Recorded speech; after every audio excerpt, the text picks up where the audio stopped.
Looks like he, I mean, previously he was leveled down on Benny, but that's because the wave was pushing in. But let's look at the turtle for now. Backtracking form already out from KLVJ, but no Fury to follow it up. And it looks like, nah, Dax is going to be able to get the retribution, no problem, with Zed as a consolation prize. It's pretty impossible for XYG to walk in like that, right? I mean, with the Mignola Fury alone is a big issue. Well, fool me once, shame on me. Fool me twice, well, shame on me still. I think the other one goes the other way. I think shame on you. But yeah, no, I think this should be the last straw for XYG. Maybe don't face him up front. The kill's gonna go down here. Unless... Oh! What? Ah, he walked out of it! He walked out of range and ended up dying! I'll count that as an outplay. The king does it. I'll count it as an outplay. All that right. was a 3v1. There was no reason for him to do that. Let's watch it again. Look at Dax, just look at Dax. You can see the range of PX7's NetherRealm, right? And Dax just so happens to walk out of it and gets tapped by the shot. It was the Shah, and right out of range too. Shah has larger range than NetherRealm. Oh, it's so Can't confirm funny. now, that's mechanics. Dude, that's so funny. Oh, man. I mean, Dax is probably like, it's not the biggest deal in the world. A little sad, of course. Yeah. But let's look at the item builds, because right now, I think that, oh, man, Zed, he is greedy. A brute force breastplate, first item to be able to not only run away from his opponents, but if XYG can turn things around, he's going to be running at his opponents. It's tough because, again, Falcon Esports has multiple damage sources, very different in nature, too. There's physical, there's magic, and by getting brute force, I guess that's the most economic way of him getting both. It's hybrid, and again, less CC. So you're looking at less from the Minoan Fury, less from the pull, less from the hook from Royal Milk. So I get it, I understand, but it is a little greedy, I do agree. Now in mid, Royal Milk dancing around too.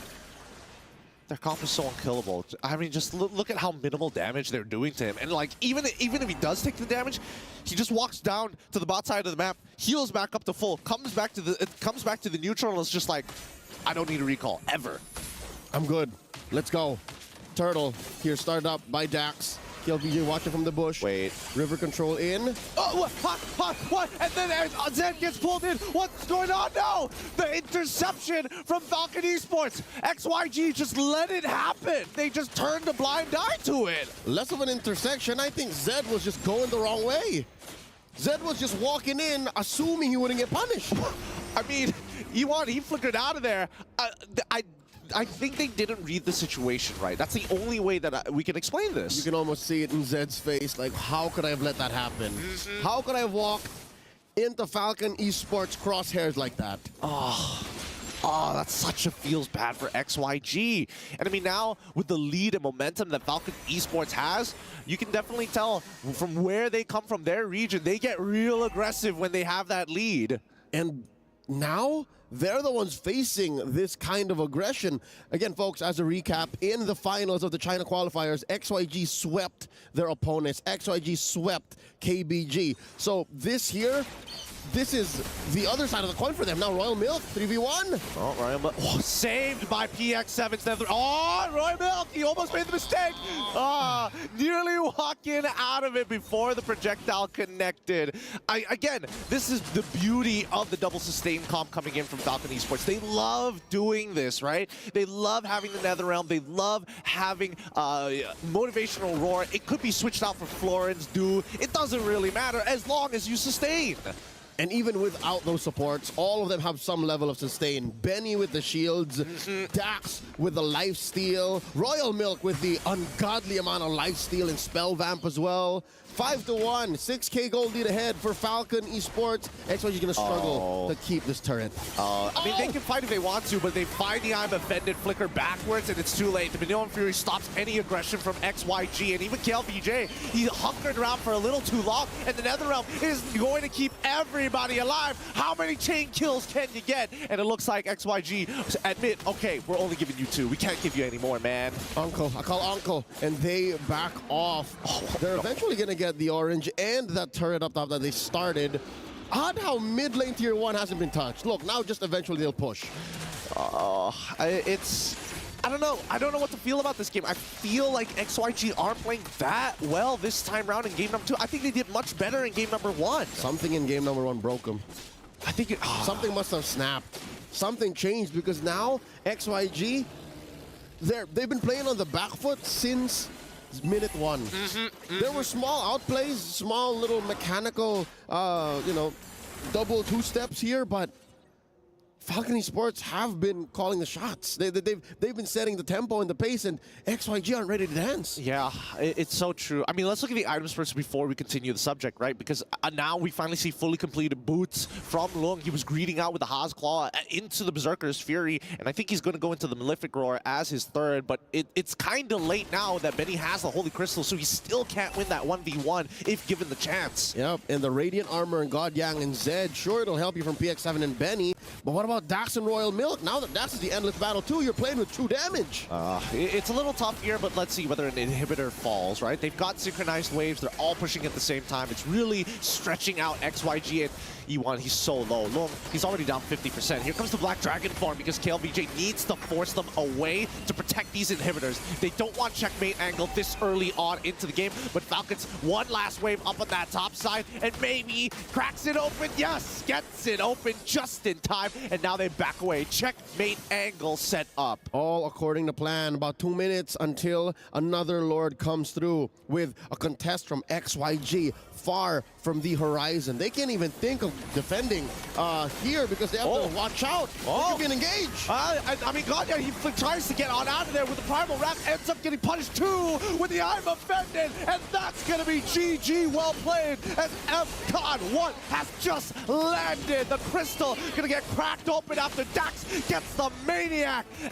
Falcon Esports does it again. Both teams tried to draft as close a lineup as they did in game one. And eventually, it's Falcon's aggression, what we were expecting from the early moments of game one that won them through. This is the Falcon we know. I mean, you guys can't see this. Leo's eyes wide, and just the way that Falcons played, how quickly this double sustain comp, which is known to take some time, really ramp up fast. It's like they loaded up a new game plus save. That's what it looks like. They picked right back up from where game one ended, and you can see here the faces of XYG. The little monsters. I mean, I don't want to be the one to say it, but I think it's official. This is it. I think this is pretty much it, and I think that XYG, they know that their performance in game two was not up to standard. It was not the way that they wanted to go out. Game one looked better. Game one had promise. Yeah. Game two, I think our analysts were right. There were several decisions that exacerbated the point here that allowed for Falcon to go this fast, that denied XYG the capability to come back. GG well played to the champions from China, but Falcon Esports, they look like they might actually try to make it through the knockouts. Well, look, I mean, I've been watching them throughout the Snapdragon Pro Series, and PX7 is a monster on that Faramis. I'm surprised that he got it honestly 2 times in a row, especially not against a Valentina. And let's talk about how Royal Milk is stepping up to the plate. Royal Milk, despite all of the critics saying, hey, he's usually the one to slack off. He's usually one of the reasons why Falcon takes a while to take off. Hey, here today, he proved that he can be part of that campaign, to be at the front line and say, hey, we could put Burmese MLBB back on the map. I mean, they have a very clear identification card about how they play this game, and I think a lot of teams who are, the top 1% want to crack down on them as soon as possible, because this momentum, it's only going to go 10x. Kid X, talking about X, we do have now Benny on stage. We're setting him up to talk to the Wood Sandstorm and Marakino alongside Edward. They'll be telling us all about this match win. Here with us on stage, Benny, congratulations. I was asking him how he's feeling right now, and he said happy. Now, this isn't your team's first time to join the MSC. How did you prepare so this time you can get even further than your last visit? MSC ပထမဆုံးချိန် qualify ဖြစ်တာမဟုတ်ဘူးเนาะအဲ့တော့ဒီပို့ပြီးဝေးတဲ့နေရာရောက်တဲ့အထိရောဘယ်လိုမျိုးပြင်ဆင်ခဲ့တာလဲပေါ့ So you can get past the group stages onto the knockouts. အေးတော့ဆိုရင်တော့ဒီအခုဆို group stage ကနေပြီး knockout set တက်သွားပြီပေါ့เนาะအဲ့ဒါကိုဘယ်လိုမျိုးပြင်ဆင်ခဲ့တာလဲ တပွဲချင်းတိုင်းမှာအပြည့် focus ပြီးတော့နိုင်ရမရှိဘဲနဲ့နေ့တိုင်းဒီ game ပဲထိုင်ဆော့နေပြီးတော့အများအား focus ပြီးဆော့နေရအောင် screen အများအားဆော့နေ We play daily screens with full focus on this game. We train daily. Train daily, no days off. No days off. He said no days off. Play screens daily and focus on this game. And it seems to be worth it because now you're getting more points and you've gotten a sweep. Congratulations. That's right, and they basically guaranteed themselves a spot in the knockout stage. Now, I do have one question for you, Benny. Since the teams that you will face off in the knockout stage have been predetermined, which team would you prefer to face? Team Liquid Echo, NIP Flash, or the Selangor Red Giants? Which team would you like to face? လက်ရှိမှာပဲတင်နေတွေ့ချင်တယ်ပေါ့နော် liquid လား NLB flash လားဒါမှမဟုတ်ဘဲနဲ့ Selangor Red Giants လား အတင်းနေကုန်လုံးနဲ့တွေ့ကြမှာ We went to face with every teams. Okay, well, you know what? I always like a player who likes to give us a statement. They don't really care about which team they face. They are up for any kind of challenge. That's exactly the kind of attitude that I want to see from Benny's. Thank you very much for joining us on the stage. We're going to go back to our lovely boys and girls in the studio to break down the previous game and get ourselves ready for the second series of the day for Group D here at MSC 2024. Nice, Sue. That's the kind of mentality you need.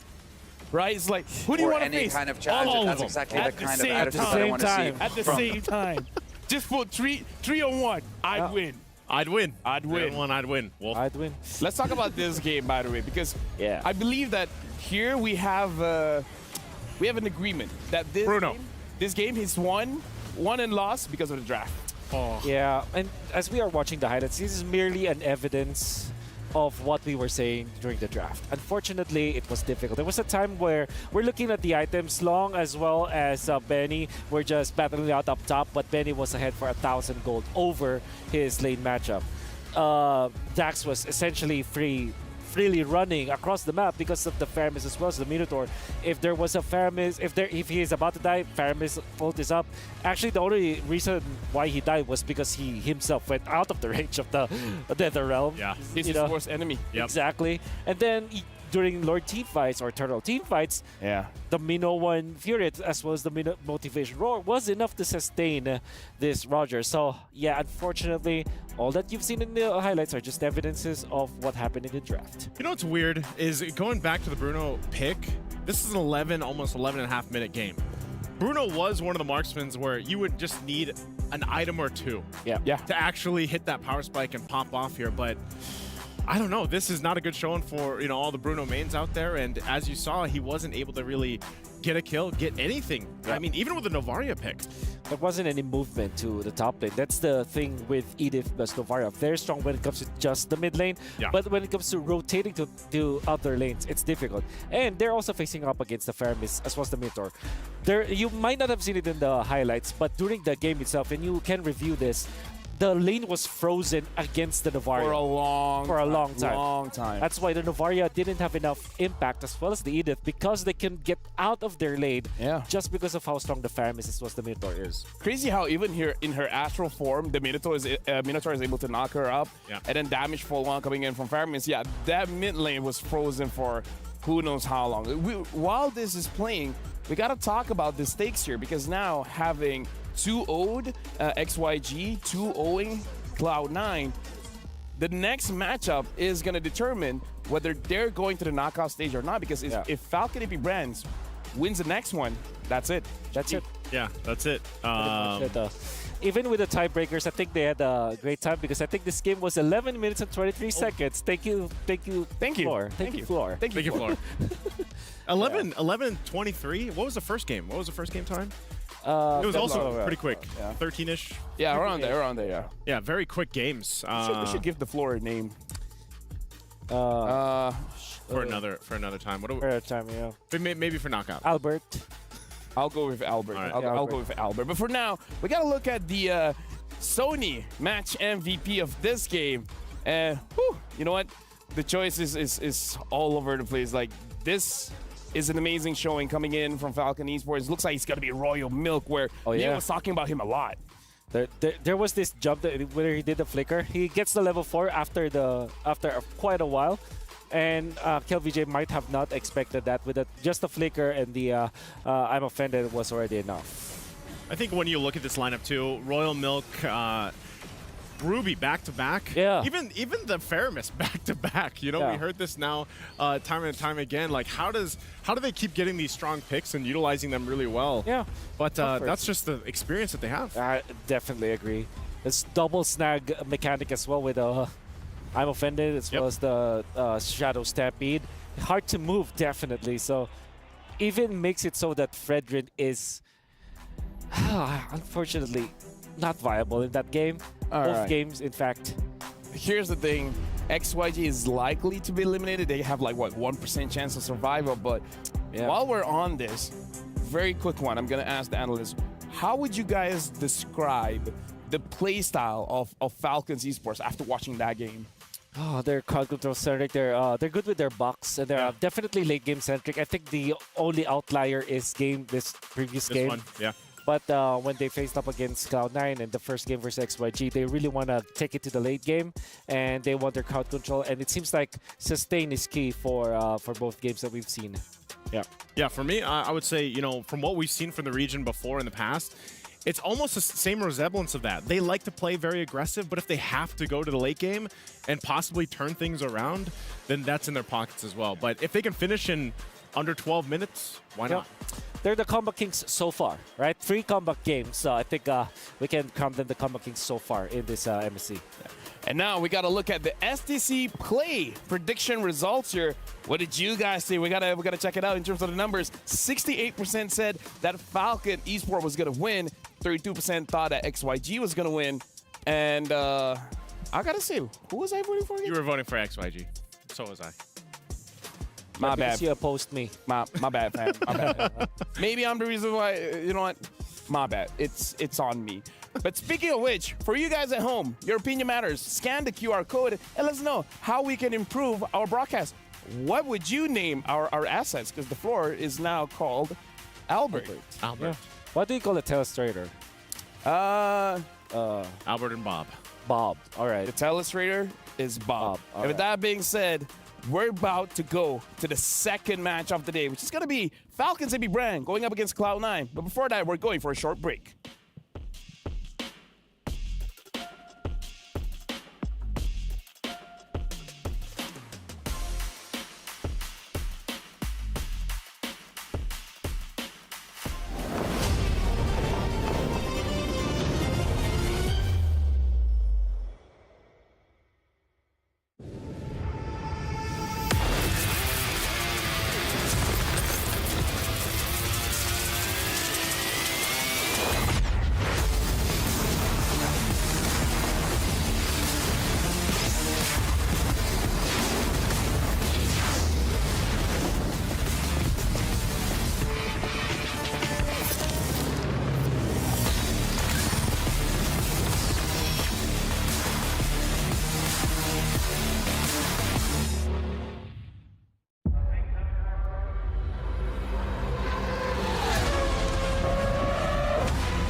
welcome back. You're still watching the Mid-Season Cup 2024 at the Esports World Cup. LaFell here, still joined by Naisu as well as Wolf, and you guys are watching the players coming to the stage. It is Falcons, AP Brand, as well as Cloud9. And as you guys are watching, they're entering the arena. And when they're entering the arena, we're gonna see both of our hosts to welcome both teams on stage, getting ready to go into the battle. And with that being said, we're not gonna take any more time here because we're gonna pass it over to Maracino as well as the Wood Sandstorm. It's your turn to introduce both teams. Or The Amazon Arena is set to welcome the second teams that will headline today's second match. That's right, and it is going to be the reigning world champions taking on the pride of NA. The Bees had the Hive's heart racing in the first match of MSC 2024, looking to establish their dominance in Group D. Let's welcome Falcons AP Brand.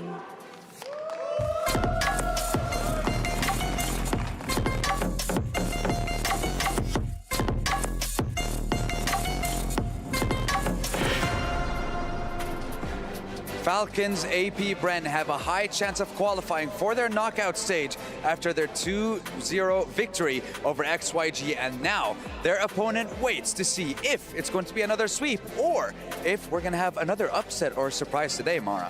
Qualifying for the knockout stage gives them one step closer to completing the only title, international title that they don't have yet.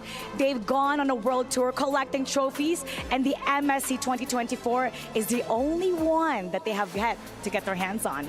And on the other hand, we have the pride of NA looking to get their redemption here at the MSC stage in the Amazon Arena. Ladies and gentlemen, let's welcome the second team participating in the second game of the day. It is none other than Cloud9.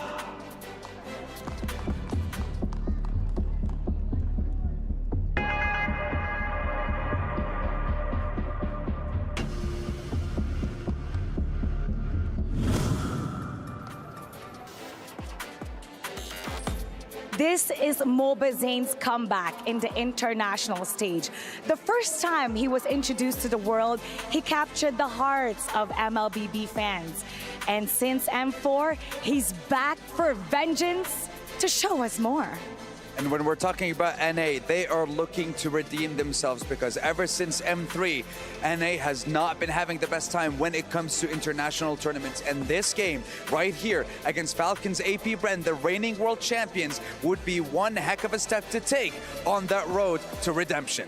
They have a lot to prove, and they want to redeem themselves from their last performance. So how about let's get this match started? Let's do exactly that by starting over and heading over to our lovely ladies and gentlemen in our studio. Boys and girls, take it away. thank you very much. And now, analysts, you guys gotta help out the fans here because the STC play prediction. What are you guys thinking? Cloud9 all the way. Cloud9 all the way. Cloud9 all the way? Despite being a Filipino and being part of Falcons AP Brand, they don't need this win. Cloud9 needs it. I don't know if he's like trying to activate what you know. His, Yeah. his No, there's over here. there's no foul play here. Cloud9 all the way. Hey, I'm half American, half Filipino. So, but I'm gonna go with Cloud9. You know what? For you guys at home, make sure you guys lock in your predictions at stcplay.gg right now. They said Cloud9, but really it's up to you guys. Falcon AP Brand or Cloud9. Again, stcplay.gg. We heard it from you guys. No biasness, of course. No biasness. How about you? Me? Yeah. Who you signing with now? You know what? I agree with our analysts. Cloud9. Cloud9 all the way. Cloud9 all the way. But yeah, let's talk about this. Why does Cloud9 have a chance? And what does it mean if they get a 2-0 here? Okay, I think when it comes to just raw pound for pound achievements, obviously you're gonna be favoring Falcons AP Brand. They have stellar, their coaching staff is experienced, their players are experienced, they are the world champions. So it's definitely difficult. Now, what can Cloud9 bring to the table?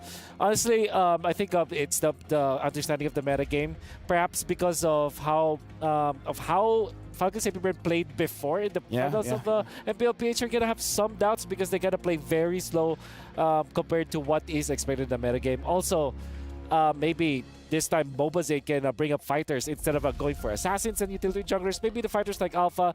Maybe, you know, he picks up the Roger. He's one of his favorites, you know? You know, I think for Cloud9, anybody rooting for North America here to pull through groups and make this miracle happen, because that's honestly what they need. Yeah. They biggest thing was to learn from the mistakes they made in their previous matches. You know, learn from that, adjust from that, and then hopefully, I think even when you go to the draft, you know, have a better draft here, because I know you mentioned this, Wolf, you know, the play style from Falcons AP Bren, they're known for playing a little more slower and controlled utility junglers before, but now it's changed. Yeah. You know, and they've refined that style, I feel like. So for Cloud9, and based on all their scrims and everything they've done so far, I'm hoping that they are able to get a favorable draft and then can just improve what we saw from before from them. If I'm Cloud9, I would worry because I just saw this thing called the round table. And then there's this guy, this host guy, Yeah, like stoic kind of guy. Nasu or something. What's Joseph. His name's Joseph. Joseph, yeah. He was talking to Falcons AP Brand, and then they were saying, we love it. We love the meta. Yeah. Now, I don't have to use these tank junglers anymore. Like, Kyle's like, I'm loving it. And even Flap was like, oh, you call the EXP meta boring? Well, I haven't played yet, so. Remember what they called the group, by the way? The easy group. The easy group. The easy group. I can't blame them for that. I think You can't blame them for that? yeah, Falcons AP Brand are like these are confident young men. Lads. And probably the oldest one is Few, but then if you look at Few's age, he's actually pretty young still. He's still I think young? around 20, He's still young. Probably It's 24, mid-20. 23. He's not 25 yet. Yeah, no, I believe he's not 25 yet, you know. It's crazy. As he grows, I grow too. Yep. Yeah. It's like I feel like our age gap will get closer, but no, it stays the same. Yes, yeah. That's how that's typically how age works, Lafel. You know? Oh. Yeah. I guess you learn something new every day. Exactly. But then again, you know, if you're looking at Falcons AP Brand, surely they made a stumble during the playoffs when they were 4-0'd by Team Liquid Echo. Yeah. At the same time, there is a way for them to play in the meta game that might, and you can really see through the round table that they understand. They said that there is no Lord Dance anymore. Yep. It's all about clashes, all about Clashing. team fights. Which really benefits them. Maybe this time Kyle TZ shows us his assassin skills, you know? Yeah, I think that's a good point, because I think for part of this is Kyle TZ goes assassin, Mobazane doesn't. Maybe he goes something different. He picked Alpha twice. Yep. In their previous match, you know, when we got to see them first day. I mean, here's the thing though. Cloudy. It's crazy though. What if Mobazane's like, I've been hiding the strap for a while. You guys haven't seen my fanny. Yeah. And then when he shows the fanny, he's like, okay, maybe you should keep it hiding it. But you know, it's like things could happen. Things could happen. Yeah. But we got to talk about what Cloud9, like some of the mistakes, because they were going up against Falcon, and to their point, they got like 6,000 goal lead. So honestly, it's looking pretty good. So they just couldn't end the game. Yeah. So going up against Falcons AP Brand, maybe just try to end the game. Lock on the base. Well, Lock on the base. Lock on the base. You see heroes and you see base. Attack the base. hey, Falcons AP Brand are notoriously known for not also being able to close out games. They are. So maybe we see an endless game.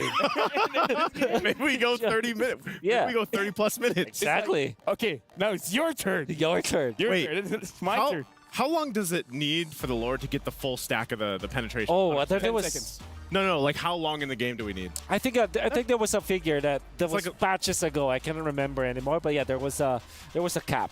As long as he's hitting them, it stacks, right? It's up to 10 stacks? You're talking about the physical penetration, right? Oh, yeah. the physical Yeah. penetration. So penetration. first hit is 10%, and every second it raises by 10%. So after 10 seconds, 100%. Oh yeah, you're right. penetration. Yeah. Sorry. There you go. There you go. That's why it's changed the course of Yeah. Lord dances, man. Yeah, exactly. So we've seen teams just like, if we see the Lord, we're bursting the Lord by 10 seconds. If we can't burst the Lord by 10 seconds, you know what? We'll relax. Yeah. We'll let the other team try it out first. That's why I have this theory that come the late game, maybe if you want to do, if you're kind of forced to do the Lord Dance, maybe the one that holds it probably is the Marksman just because of the lifesteal. I agree. And then like HP, if it's HP based, I mean Marksman don't have the highest HP anyway. That's true. So technically speaking, but then that exposes you. Just don't get hit by the knockup and you're gonna be fine. And now we're jumping straight into the draft.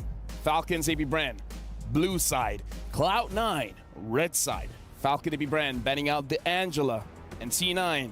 Without thinking that long, banning out the Ling and follow it up. It's gonna be a Valentina ban. So what does this tell us, Wolf?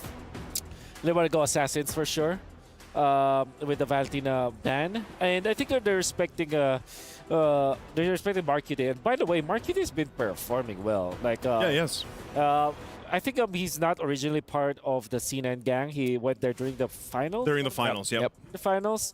Came from Area 77, a team that I also thought that could be a finalist from NACT. They're pretty strong. Shout out to my boy Jay, who's still playing there. J Cutie. J Cutie, yeah. It's IGN in. I can't believe you guys haven't talked about the GOAT. The GOAT? The GOAT, Milo the Yellow? GOAT. Milo the GOAT. He's against, oh man, the GOAT versus the GOAT. Is this Flapteasy? Yeah.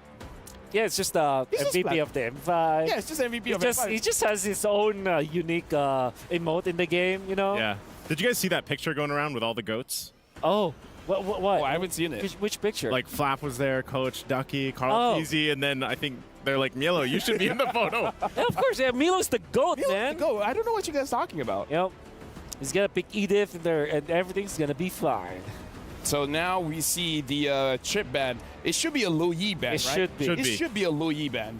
You don't want to give Few that pick. Yep.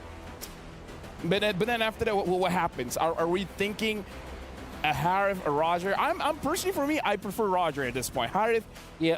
hasn't been winning a lot of games. Had an argument for but for me, Roger's easier because it's a flex. It's a flex, yeah. So you get to play around that, but Yeah. again, this is part of the fact too, you know, Super Marco's performance throughout Yeah, exactly. the season leading up to this. What was the nickname we gave him? Bulletproof Marco? Yeah, but something like a bulletproof Marco, He had like a insane Superman. KDA. Yeah, he was just impossible to kill. So I think even if Marco doesn't get the Roger, or let's say the Harith in the gold lane, he could just pick up the Claude Claude and pretty much do carry. the same thing. Okay, so that should be a Louis ban. We did not see it exactly. So But there's the the Roger, the first pick coming out from Falcons AP Bren. Everything's normal now. I think you pick up the Harith as well as Edith if you are. Definitely Cloud9. Edith, yeah. Yep. What? Is Harith worth considering? Yeah, I think with all due fairness, I think basic plays a mean Harith. So that should be a. And you obviously don't want to give both Harith and Roger to Falcons AP Bren, right? Oh yeah, that sounds like a bad idea. Yeah, that it really is a bad idea. So you're better off at just picking up. So which makes us think, what is the actual pick that is combined with that? I'm thinking Edith just because it can be played by both Cold World as well as the GOAT Nilo. As well as anyone from Falcons AP brand. It's crazy when we come to the pick and bans. It's like you have to consider if the opponent can use it, you want to snatch it as fast as you can. But at the same time, you will have to assume that Falcons AP Brand can play almost anything. Yeah, well, we heard that in the roundtable, actually. Yeah. It was like, I think it was Flap that was like, yeah, you could basically put anything in the jungle almost. To All an right. extent. He's like, yeah, and it's funny because if you guys have actually been watching the streams leading in to the MSC, a lot of these pro players were testing some crazy things Oh, out. yeah. I know it's on stream, but they were just testing that limit. Yeah. Can we actually bring everything to the table? Oh, Looks like, forgot about okay, Luigi. Oh. Luigi was locked in, so we just So- don't have the UI, but you saw it there. So this was Harith that was banned, I would Yeah, say? I'm guessing. So it looks like for Cloud9, they pick up the Edith as well as the Moskov. And now for Falcons AP Bread, they have Oh, the man. Roger, they have the Charizla, they have the Luyi. It's an alpha! It's an alpha. It's an alpha for Cloud9. You guys were talking about shopping spree. Wolf, Falcons AP Bread, they're shopping. I'm Oh pacing. man, I'm scared about I'm it. pacing now. Yeah, Do you guys still feel good for Cloud9? I'm not feeling good. And it's the Moskov. Mr. Stark, I'm not feeling well. Oh man. Hey, Trex, how you feeling, buddy? Trex, how you feeling? Oh, man. Okay, they go Alpha Edith Moskov. We've seen this a Oh, time or man. two, and they're playing into the Luoyi. I'm so surprised that the Luoyi went through. How did they answer this? My- Maybe fair miss, but then FCAP can just ban that out. Novaria, you can also ban the Novaria now if you're FCAP. And then you don't have anything to worry about. Muscovire is still a big combo, and it is great versus Louis. And I'm saying great just because of the natural idea that you scout out where your opponents are. Yeah. But it's not great. I mean, it's not a hard counter. It's not better than great. Yeah, it's not better than great. Right now, looking at the draft, There's the Novaria ban. should this Edith go to the Rome or to the XP? Now that we see the Terizla and we see the Louis. Yeah, I think you're okay. You're okay that it is in the EXP lane. Go for a sustained kind of hero in the Rome role, like a Minotaur, for example, for Cold World, so that whenever there is an initiation, at least you can help your teammates. Matilda actually is good with the Alpha. Oh, hold on. I gotta say this from Moma Zane. I think the easiest server is probably Malaysia. Sure. The teams are awful, and they always get group exited. For me, the weakest server is Malaysia. Sure, man. Why did you want to read it? Yeah. You know what? I'm done. I'm done. I'm done. I'm not gonna talk in the draft. You know, you guys can. This is how traumatized Lafel and Gideon are. Yeah. For the past 2 days, I have been nothing but complimenting Malaysia, but he's not accepting it. Why is he attacking me? That's not an attack. That's a compliment. Yeah. Malaysia's doing great, man. Yeah, it is. Because we're an easy server. No, because you have 2 teams in the knockouts. Multiple teams have. Oh wait, no. I guess no. Yeah. No. Okay. Well, let's. I think you want to go Valentine. Oh, the Valentine is banned. Maybe you're left with the Faramis if you're seen. They don't go Vexana, do they? No, they can go for anything, and then they might still not win. I'm bitter. Yeah. Yep. Is it fair? But either way, so honestly, yeah, Faramis is great. Great versus the. yeah, Faramis is good. Great versus the Roger. The only thing is that Faramis going up against Louis as well as Terizla is a bit iffy, you know. In a way, yeah. Oh, Aurora. Okay. Aurora. So you're kind of not incentivized to go for assassins now if you are FCAP, right? Wow, she has a 100% win rate, huh? You don't see her pop up that often, but all right, Aurora. Yeah, Aurora. So you're looking for But going up against an alpha, you kind of don't want to go tanky as well, right? Yep. You're looking for a roamer here for FCAP. I think Matilda looks great. You kind of shut down it, scout out where they are. Minotaur, they snatch his Minotaur. I love that a lot. Busa. Okay. All right. The Hayabusa, man. Okay. So I think you're left in Group B. If you guys were talking about FCAP, that maybe they're playing for the longer game. But looking at this draft, I kind of feel like as long as they see anyone, they're going to go for it. Yeah. Yep. I think the hardest part about this, too, for Cloud9 is, okay, they lock in a Cho pick, but still, the idea is the same. Playing against the momentum that we're going to see set by FCAP and the diversion. Cho might be able to slow them down, but for now, the casters, you guys have heard what the analysts have said. The stakes are high for this one. Cloud9 needs to win, because if not, they're knocked out. With that being said, we're passing it over to our casters. It's all or nothing for the Warriors from North America's Cloud9 face off against the defending champions of the world in Falcons AP Bren. Leo and Gideon here at your service, casting this best of 2. And can I just say, FCAP got away with so much in the draft in an order that would surprise you. Yeah, I'm surprised. I mean, it really just came down to that final ban on the first phase, that Aerith ban. Maybe they could have considered opening it up and then hopefully get a decent pick. But I think it's as good as it gets for C9, right? I think that C9, I like the Aurora a lot. It's going to be able to buy some time here, but let's see how creative FCAP are going to be with that Loyi. And it might just be that creativity that Cloud9 might use to shock the world, to shock everyone watching, and to get into a position where maybe they can fight for the knockouts. Here we go, an early start. Cold World getting into Kyle Hughes' face.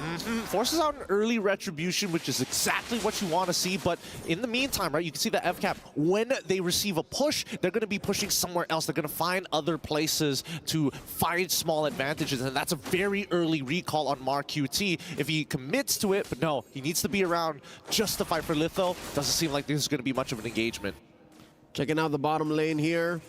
Basic and Super Marco. Again, this is as even a matchup as you can get. Super Marco definitely can bully the Moscow, but the Moscow can find an angle to CC predator that is the Roger. See, like that. Checking out Mobazane's emblem of choice. That is a killing spree. Long time no see. Yeah, I think it's bold that he's going for killing spree here. I do feel like I don't think he's going to be able to snowball as hard as we would like to imagine, but then again, I could be entirely wrong. I think that C9 could just be pivoted towards playing around Mobazane then, rather than Basic, just to let Basic kind of sit on an island by himself, because right now, his laning phase seems to be perfectly fine. No real bad trades coming in from him. Yep, it's an honest approach to the scaling.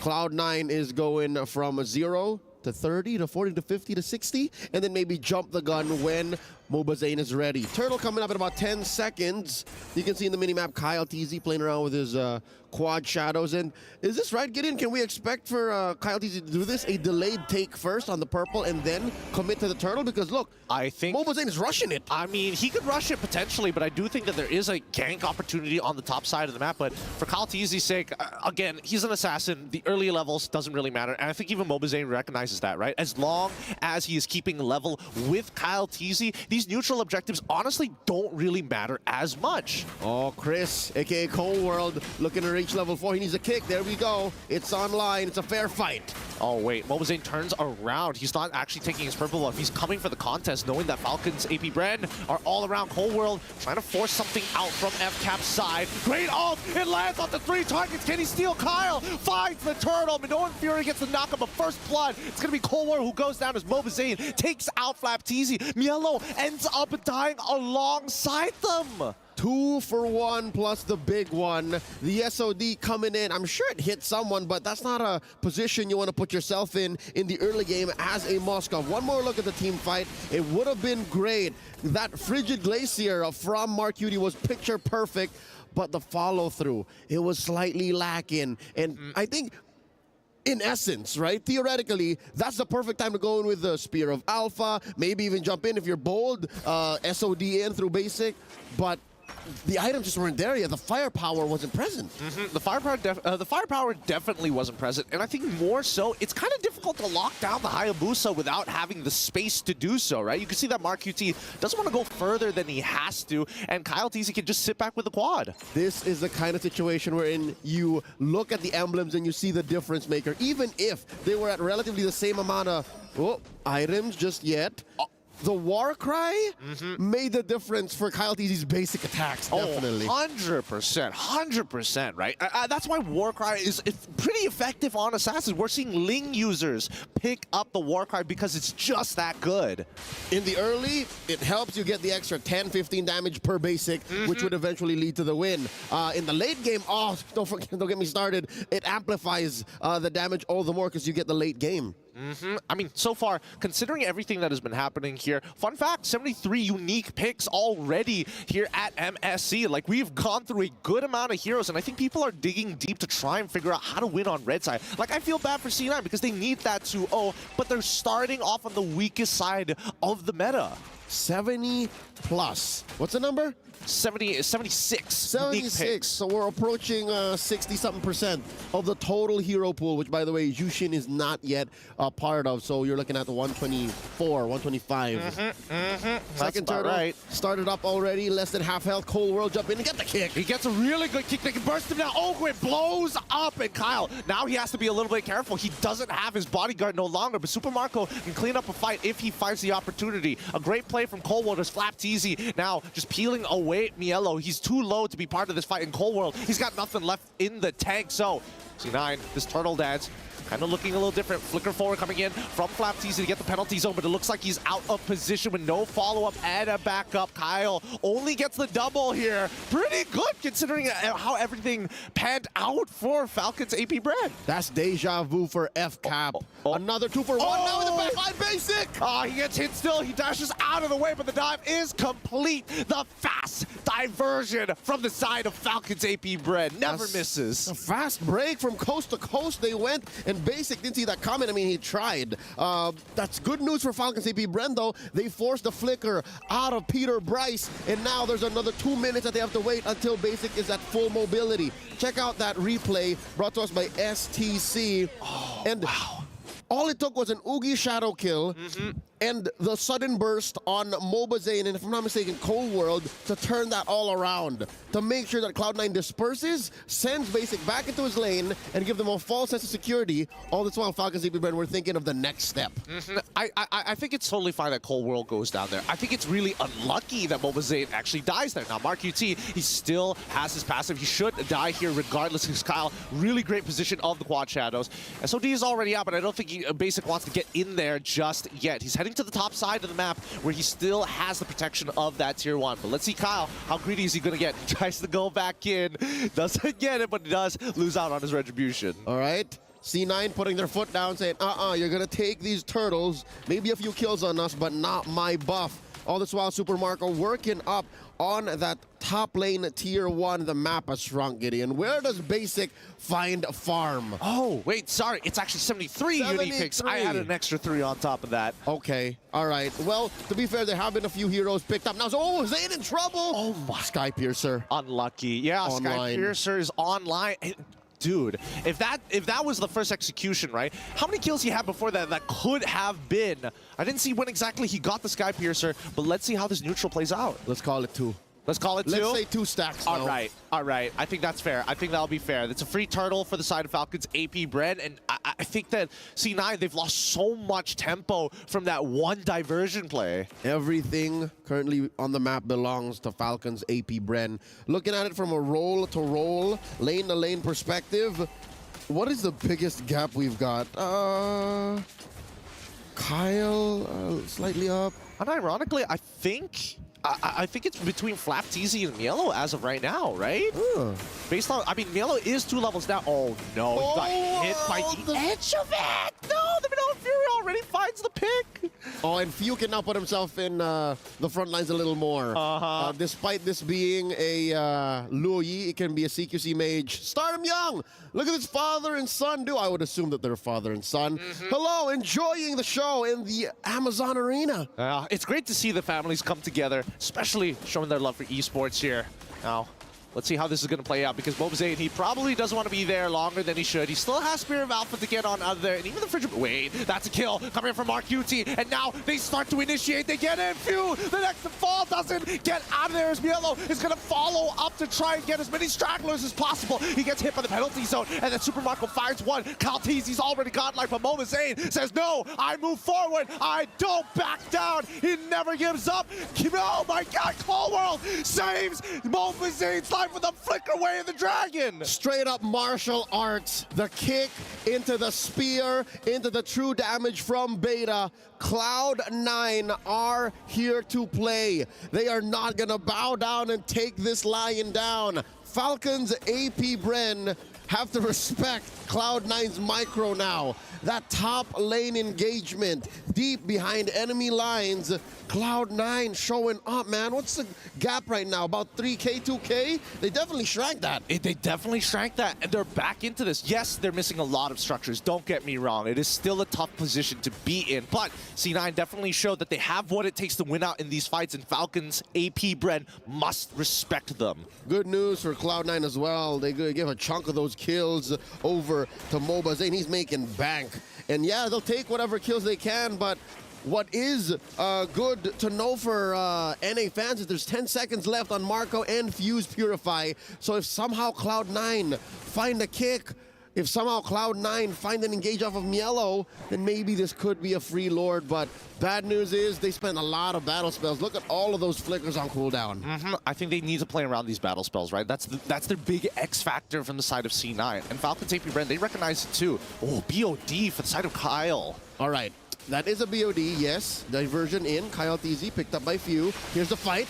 Mobazane does get the Lord, but now the Frigid Breath is already down. Kyle finds Cold War instantaneously as the Minoan Fury is going to be coming out, and unlucky because right now he's just chaining kills upon kills upon kills. This man's making stacks. That is the most expensive Lord I've seen in a while. 4 for a major objective. And now Falcons AP Bren making a beeline for this mid lane inhibitor. Oh my goodness. Like, can Kyle not, like, he lost at least 30% of all, 40% of his stats. He got it all back in a single fight. Maybe even more now, because he just got 3 out of that single engage by pressing his ult. Looking at the items, there is the Sky Piercer, the Blade of Despair, and the Hunter's Strike. As for Mobazane, he's definitely building a little chunkier now. Oh, diversion out. War Axe, Queen's Wings, and Oracle on his way to a BFB. Huh, interesting. I definitely think Coleworld, I guess C9 called him off. I think Coleworld was thinking the same thing that I was. He maybe could have gotten a single kick onto someone just as the diversion is completing, just to isolate one person. Yep, a kill is a kill for Cloud9. You'll take anything you can, but you have to consider a death on a member of Cloud9 now could mean suddenly an inhibitor lost. A death on a member of Cloud9 could mean suddenly Falcons AB calls it the GG push and says, you can't defend without Mar, you can't defend without Coleworld. And where does this put Basic, right? Basic is still scrounging for farm, man. He is down a level from Super Marco. And I don't know if he has the Wind Talker by now, or rather the Wind of Nature, but he needs to survive the Yogi Shadow kill. Yeah, I think the Yogi Shadow kill is the biggest problem. It's chaining too much, and I think that Kyle TZ is just way too far ahead in the game, right? Just him throwing the shurikens alone is pretty devastating. It's gotta feel like a third of Basic's health at this point. He's on the way. So close. He has a Trinity, but he's still afraid of the Yogi Shadow kill. And we're not even talking about Flap TZ. We're not even talking about Super Marco. This has been almost 80-90% of the game now, 12 minutes elapsed. Kyle TZ wreaking havoc. Pretty much, right? Like, Super Marco wants to get in there and be like, hey, guys, like, you know, I'm the big executioner. And Kyle's like, nah, I got Sky Piercer. It's all good, man. You could take a back seat. Yep, just clean up. Yeah, the ones just that can't clean up. kill. And that puts Cloud9 in such a bad place mentally. Because they can clump up, feel the wrath of the Shadow kill, or clump up, feel the diversion, the yin-yang, and even defending the waves. Looking at their wave clear, Cloud9, Mark Cutie, and Basic are really their only hopes. Because if Mobazane puts himself in a weird position, then he's using Beta and his skill set to clear waves. He wants to get into the fight as soon as possible. Yeah, I mean, I think it's really tough because even so, right, it's not like Cloud9's composition is very fluid when it comes down to team fights. They usually just want the traditional front to back, and ideally, they always want to keep moving forward. That's what's really cool about this composition. But Falcons AB Red, with the addition of Kyle TZ, they have 4 members that basically hunker down in the fortress while Kyle is like, you know, throwing artillery at C9, forcing them to kind of spread apart because he's just that much of a threat. Yep, and of course, there's the penalty zone you're thinking about. 2 big ticket AoE ults from Ogwin and Flap now that they they find it outside of the map. They at least get Mobazane as well as Coleworld. What a fast play from Falcons AP Bren. They did not see it coming. Basic saw it coming. He saw the diversion destination and he threw the SOD, but really there's not much you can do. As a Moskov at this point, again, 14 minutes in, Big Lord in mid, top lane in jeopardy. This could be it.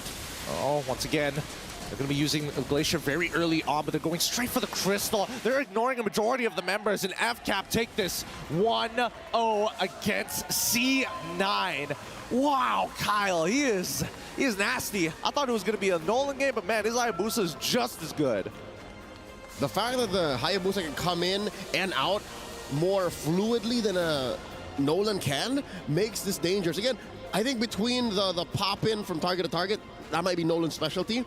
But if you're just looking for target acquisition, you're looking for the quick in-out to just exacerbate the fact that there's a Luya on the other side, makes it worse for C9. Immediate profit is the name of the game. With that being said, let's throw it over to our analyst to break down this game. It's all yours, LaFell.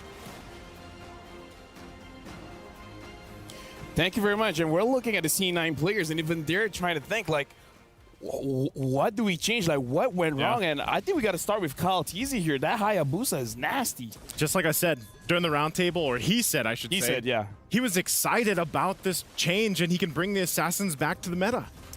Unfortunately, it's still a problem, especially in a team like Falcons AB Brand that have intense amount of and I said the word intense, right? Intense amount of in-game knowledge because of their experience. It is pretty intense. Give it to one of the veterans. Give it to someone who played from MPLPH Season 1.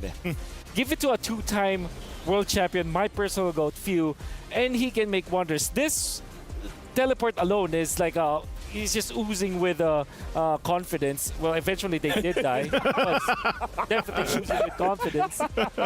And it was uncalled for. Eventually, Caltisi will die after this, and this will be a little bit of hope from Caltisi. But there will be another TP play that they did where Hayabusa showed himself in the bottom lane, and then what happened was, Few was just laughing because, like, overconfidence. Overconfidence. So isn't it like a caster thing to say? It's like, look at how good this TP was, and then the team immediately died. Yeah, like I said, it was oozing with confidence. It was oozing with confidence. Yeah. It doesn't have to be good confidence. But either way, we're looking at the itemization here. We got to talk about the Hayabusa's itemization. There's a lot of burst damage coming in. There is. And there was that little bit of hope that we saw from Cloud9 in the exchange that Wolf was just talking about too. But I think even if they had that, there was just no answer for the amount of momentum Kyle TZ got alone on the Hayabusa, especially when the Skypiercer was locked in. That made it very difficult for them to deal with. And, you know, I think just letting them get the Loyi and the Minotaur, for example. It's a bit much. It's a bit much. We gotta see as well how honestly Mark Cutie on the Aurora actually set it up quite well. It's just that, like our caster said, sometimes the follow wasn't really there. Like it's like an entire team not really on the same page. Yeah, I think it's also difficult to play against this composition where they're like all over the place. If anything, the only two heroes from the side of Falcon Sapi Brent that aren't that mobile is the Turris as well as the Minotaur, but at the same time they have their own ways to be mobile with the flickers, and I think that both Flaptisi as well as Ogwin have reserved their flickers so much that they only used it in important scenarios. Honestly, looking at this match, it does seem like Falcon Sapi Brand they're making sure they control the early as well as mid very, very well. And part of that is because of Kyle TZ's retribution, man. Like we saw Cloud9 trying to control the early and mid by taking away those turtles, and then Kyle is just like, thank you. And then he gets out. Kyle gets a double kill after the first turtle. Yeah.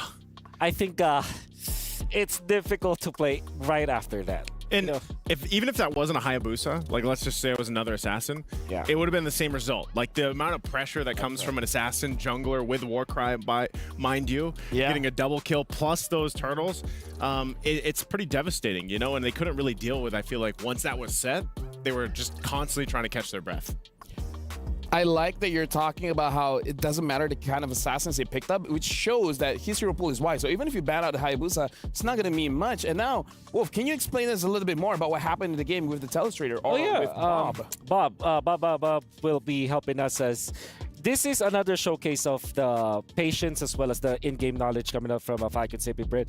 I'm going to try to zoom in once again. So you may not see it like literally, but there is the Blade of Despair. It's like, just show it to us. Yeah, so that's one thing. Kyle TZ was farming, and you also with the mini-map, you can see that they are fighting around the Lord area. And you'll be surprised that the entirety of C9 actually burst the Lord. Milo activated the ultimate.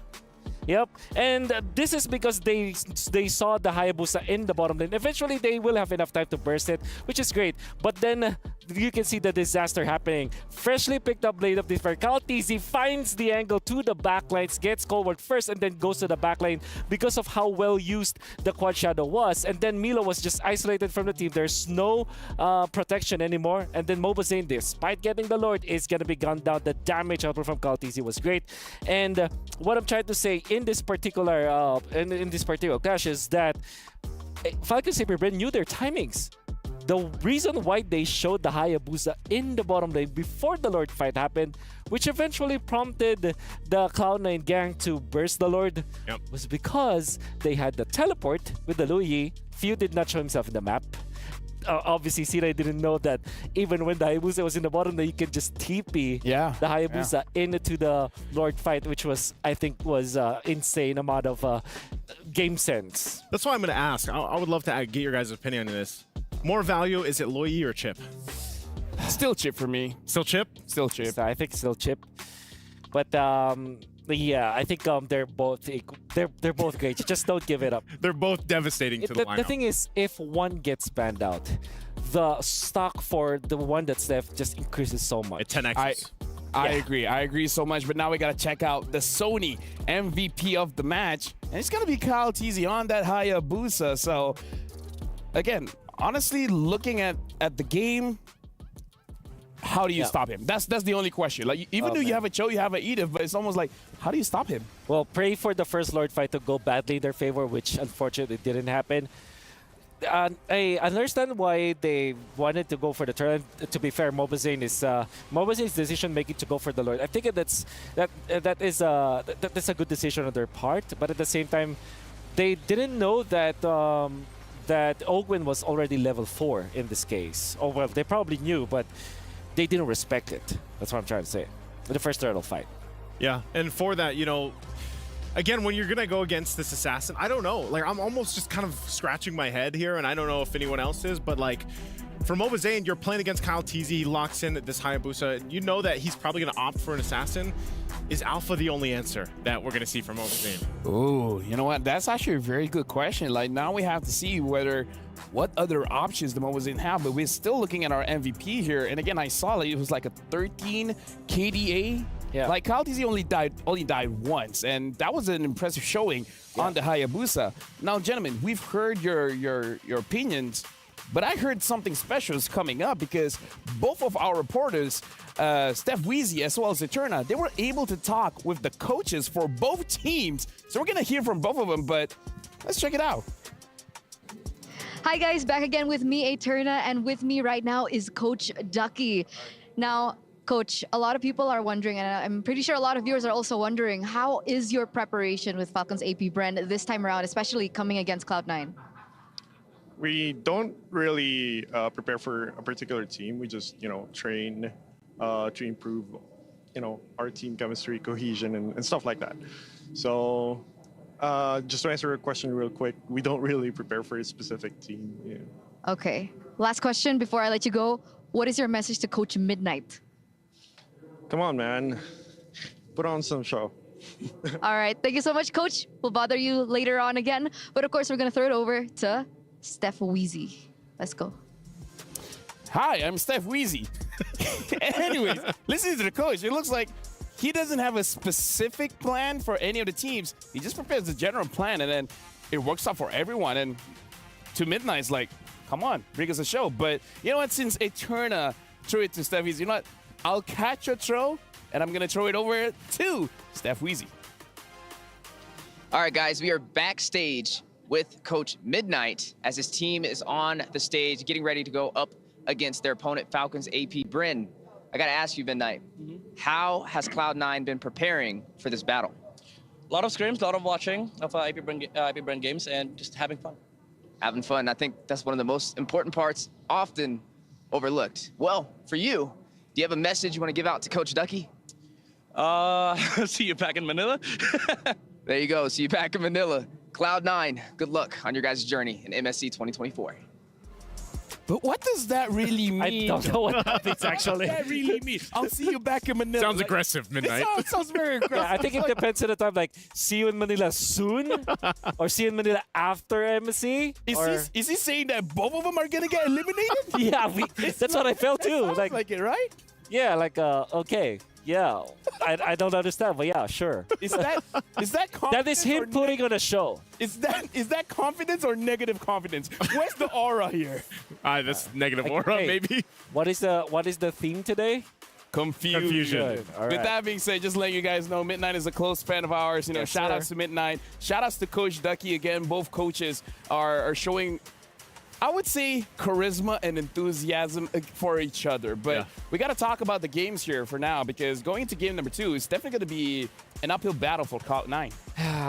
Must win. I think if they lose 0-2, this means that they've just literally forfeited their chance of getting the knockouts. Even winning the next game, they will have to wish for a different scenario. Maybe get it through the tiebreakers. So definitely a must win. No, it's easy, just win. Boys. It's easy, just win. It's not that hard, you know. Just like get a few kills, destroy some turrets, and then go to the base, and then just destroy that too. Why is it? Why are they finding it difficult? Don't overcomplicate it. You know what, Midnight? Maybe you should let it. We won't go there. Okay. Don't overcomplicate it. It's like, you know. Okay. Get good heroes. Pick your hero. Well, maybe that's. I don't know. The alpha has to change, man. Yeah, but maybe the alpha has to change. What? Like a Balman? Yeah. Yisun Shin. Yisun Shin. You know what? Throw it You know back. what? I like that. Go with I like that. that. Granger. Oh, I like that better. I like that Granger. better. Actually, the Granger looks interesting because You need some early game. Yeah. yeah, I think well the revamp hasn't kicked in yet, but the upcoming Granger updates will be nasty. Dude. But it's not usable now, so Great. What's the new spell that isn't a war cry? People. War cry? No, the one with that's Temporal Rain? Temporal Rain. Temporal Rain. Temporal Rain Granger. Yeah. Yeah. okay. After you deal the Death Sonata, you're just yeah. You're moving and grooving faster. you're moving and grooving. You're moving and grooving. You may not Sure. get kills, but you're moving and grooving. At least you look cool. At least you look cool. Yeah, Right? sure. I mean, okay. Yeah. Jumping into the draft, because the problem with drafting against Falcons AB Brand, because we heard the coach say it, they don't prepare a specific strategy for Cloud9, meaning to say that they're not like, oh, against them we got to use the Bane, against them we have to use the Hayabusa. It's not that. It's like the draft is open because they don't prepare a specific hero for them. But Yeah. Cloud9 seems like they prepared specific heroes for AP Brand, but it's not working out. Now I have my opinions about like drafting as well as specifically for the alpha argument. While it's true that maybe they should not think about the alpha anymore, I think that conceptually letting go of a Luyi is bad. Yeah, I agree. For Cloud9. I concur. Because not only is the Luyi very strong, they also like to play utility junglers like Fredrins, for example, the Barats. Technically speaking, the alpha is there, but all of these heroes, they struggle facing up against the Luyi because they essentially kind of amplify the potency of the Luyi, because they just bounce off of that. Yeah. You know, speaking of Luyi, because we didn't talk about her much, but I feel like that one diversion play to catch basic was like enough early pressure, and it stopped any build-up for basic. Yes. You know what? Let me just throw this question just to show how strong Luyi is. You're talking about how this hero is bad going up against the Luyi, right? Who's good going up against the Luyi? Chip. If you can get There's an argument for the Ling, actually, because you can really catch up. And honestly, you can kill the Luyi as the TP was charging. You know, that's enough time for the Luyi to be killed. But yeah, but frankly, there isn't any good hero to face up against the Luyi, unless of course you get your own, which is the Chip. Yeah, but I don't see a world where both Luyi and Chip gets through. Even crazier. Even crazier. Imagine if you first pick the Chip and then the opponent doesn't pick up a Luyi and then you get both. And then you get both. That's too much. Yeah. What is Lui's win rate now? I mean, for a while, she's 100%. Only losing one game. Twice. Lost twice. Oh, twice? Yeah. Fnatic Onyx won against Luyi. Love this new setup, by the way. Oh, yeah. We're in the draft. Yeah, right now looking at We draft are here. the draft. We are the draft. We are the draft. Cloud9 has banned Ling as well as Luyi. And for Falcons AB Brand, they banned out the Chip as well as the Valentina. So again, it looks like Falcon AB Brand, just like Wolf said, wants that damage dealer inside of the jungle. So Valentina is just not part of the options now for Cloud9. Yeah. So that means that you are prioritizing Harith now if you're Cloud9. Hopefully. So that means that you can ban the Roger now. It's crazy how C9's first pick and now they're banning the Luyi. Yeah. We're seeing a lot of blue side Luyi bans nowadays, huh? Well, we did see that in game number 1, Cloud9 passed up on Luyi. Luyi was actually third pick, right? It was open. It was open. They didn't pick it. It kind of tells me that maybe they're not that adept with the hero. You were talking about hard, but what about Cloud9 picking up the Roger for Mobazine? Yep. You talking about first pick? First pick, yeah. I think they could. I think a lot of people have actually asked this. Like, Roger's meta now, he's been more than ever. And you get that power of, oh, we could actually flex this into the hands of Basic. Yes. And we saw what they did in their grand finals with Basic on that Roger as well. So it would make sense that they pick it up, because even if it goes in the hands of Mobazine, I think that would set the stage for a better draft for Game 2. By the way, can I just say something for now? Because for Cloud9 to proceed to the knockout stage, they need 1 point win here. And XYG just has to get a 2-0 off of Falcons AB Brand. Yeah. Sorry, Falcon. Falcons Esports, yeah. Yeah, Falcon Esports, yeah. So Cloud9 needs a one. They need one. And then XYG needs the 2-0 for there to be a tiebreaker. Tiebreaker. Yeah. Edith Roger? just makes a lot of sense now for FCAP, right? Wow. Okay. 0 win. Oh yeah, no, it's just The Harris though. yeah, Harith. Hairstyle? Yeah, Harith. Harith hairstyle? That's his full name. Harith. Harith hairstyle.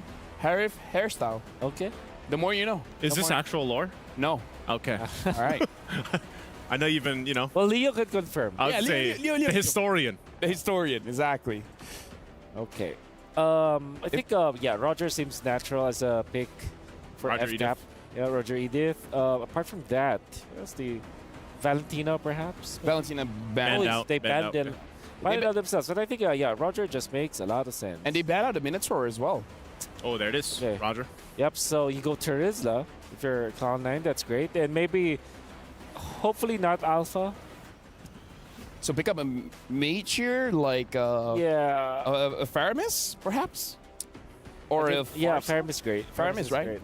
Yeah. Great against Roger, but not the best versus Edith. Edith actually likes playing against the Faramis because you can just melt the extra shields. Okay. They go Grok. Grok. Okay, with the Valentina being banned, they're confident with the Grok. The Grok looks good. So Falcon AP Brand might pick up their few hero now. You go Vexana. Yep. Vexana for the knockups, you know? Yeah. You play the Eternal Guard knockup into the Edith with the Onward and Earth Shatter. Yep. You have knockups for days. And honestly, when we've seen a lot of teams utilize those combinations, whatever it is with the Edith, she seems to be the main staple. Yep. It ends up working out in a lot of their favors. Farsa also looks good for FCAP. That way they can go for a hard lockdown on Ogwen, and then they have that burst with the Edith as well as the Farsa. There's enough range for you to kind of outplay the Harith, because Harith wants to play around the Zaman Force. So if you just start to get out of that zone, get out of the box, you can then punish it with good range through the Edith as well as the Farsa. We got to talk about how the draft coming in from Cloud9, now that they have the Harith, and because they have the Terizla, the EXP later is more of a setup guy. It's more of a tank. Yeah. So you need your damage coming in from the jungle. So the question is, what is going to be the physical damage dealer that Mobazin is going to dish out? And you would have to assume is the alpha, but at the same time, you're hoping for something else. What is going to be different? I think, yeah, maybe Granger. Yeah.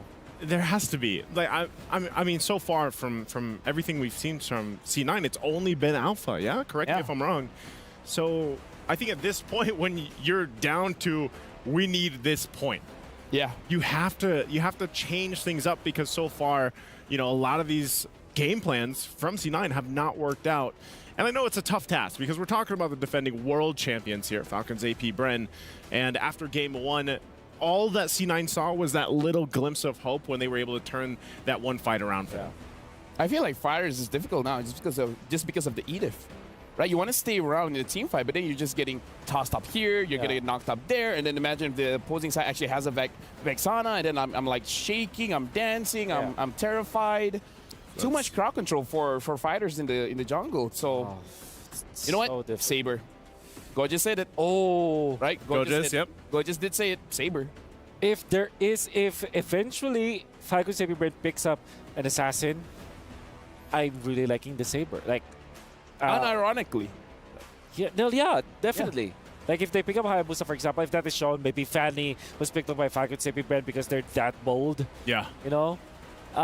Even the Roger actually can get one shot by the Saber. Yeah. No. So I hope I mean, like this is essentially tournament life for Cloud9. Just show us something. Get one notch on the unique heroes for MSC so far. What was it? 73 so far? 73 so far. We had 63 last MSC, was that right? 64. 64. Wow. Man, we are making numbers. That shows how healthy the meta is right now. Yep. Yeah, Right? it is. Okay. Well, we're not seeing any of the draft. Yeah, I'm not sure if we're actually still going with those picks. Oh, yeah. I mean, like, anything could happen. So we might as well talk about the significance of this match, because it's do or die, not just for both teams involved. Yeah. For the entire group. Oh, wait. There it is. Oh, okay. They still went Fireman's X-Borg. X-Borg. We forgot about this. This could be a good flex. It could be played in the.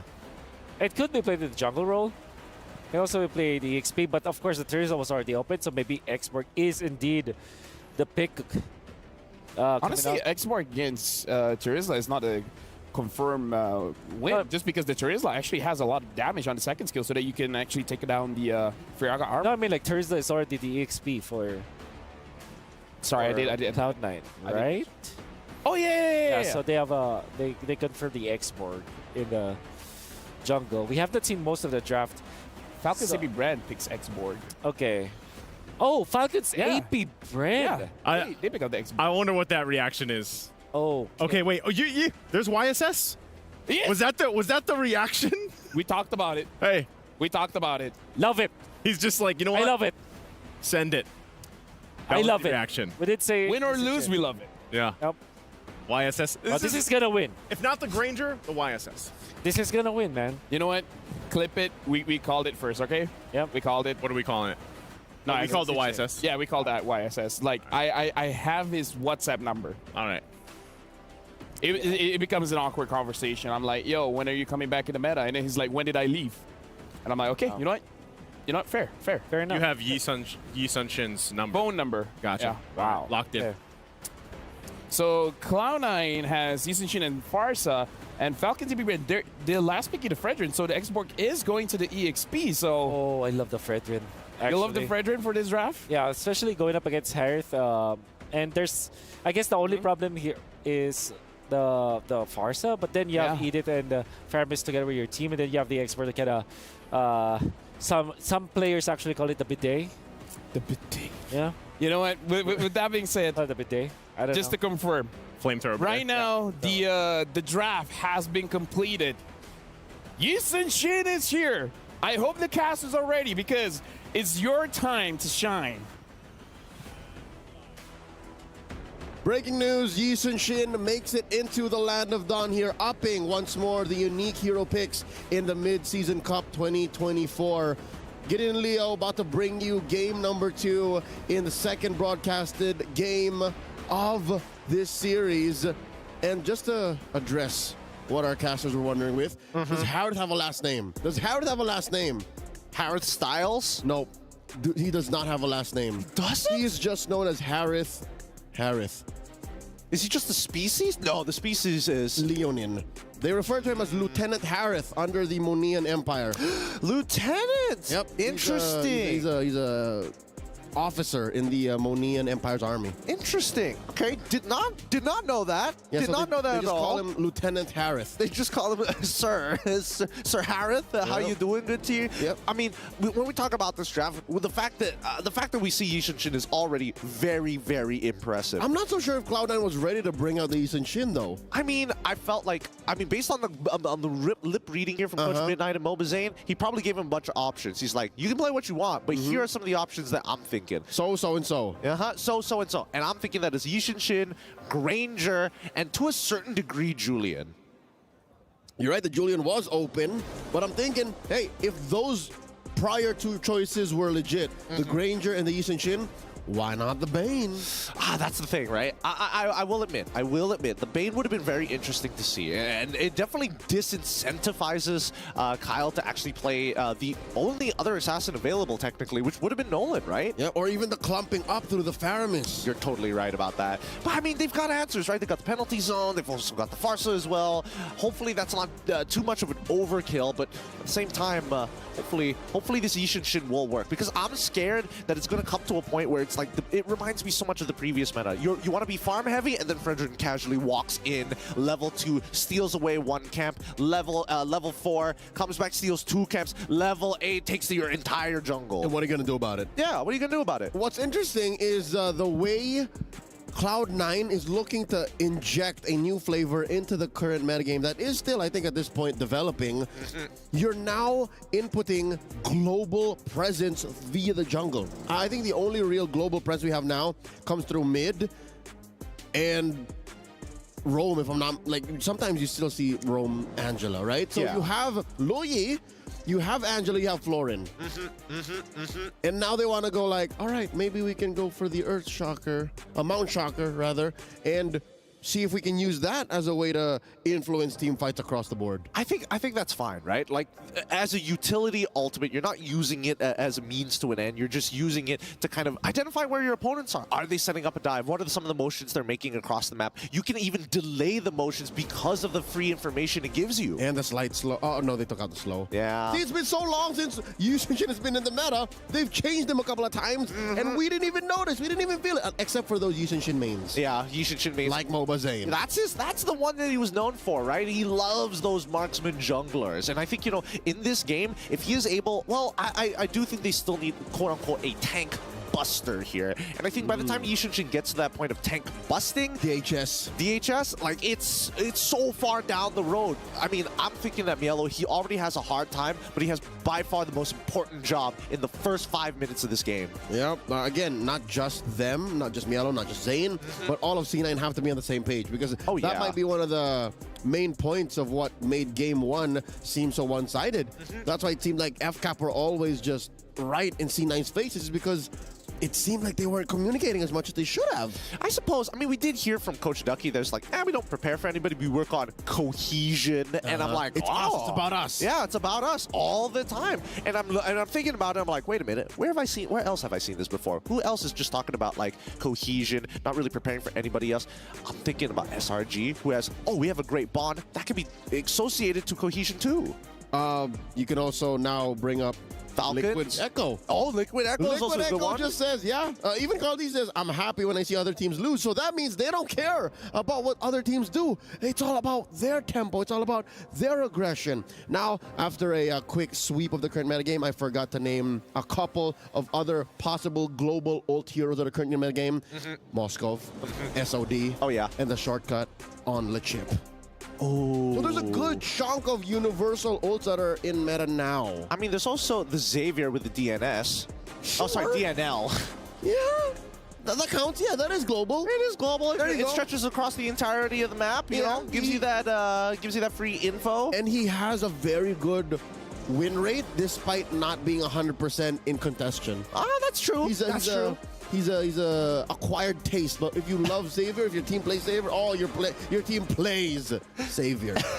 An acquired taste. I like that. I like that a lot, as a matter of fact. But even so, right? I think that if C9 wants to have any chance of winning this game, it's really going to boil down to like some strong decision making, right? Even in the previous game, we saw a couple of times where like, hey, MOBA Zane is already making his way over towards the purple buff, and then they all corral together despite having that level lead. The team says, hey, we might actually be able to do something, and he turns around. They need to not waste that time walking back and forth. If you make a decision, you commit to it, and it's too late to go back on it. And I think the way that they forced Falcons AP Bren to respond, or the kind of lineup that Falcons AP Bren ended up with, allows for that. It's not a Hayabusa or a Nolan that suddenly snowballs out of control. It's a more controlled kind of push forward combat that Falcons AP Bren are playing with. Okay, now in hindsight, I'm a little afraid, because an assassin can slip up, but a utility jungler can just choke you slowly but surely like a vice grip. I mean, I still remember the previous meta, right? It really boils down to, it's like we've seen these matchups time and time again, where that's why these utility tank junglers were so effective, because it's just, how do you punish them?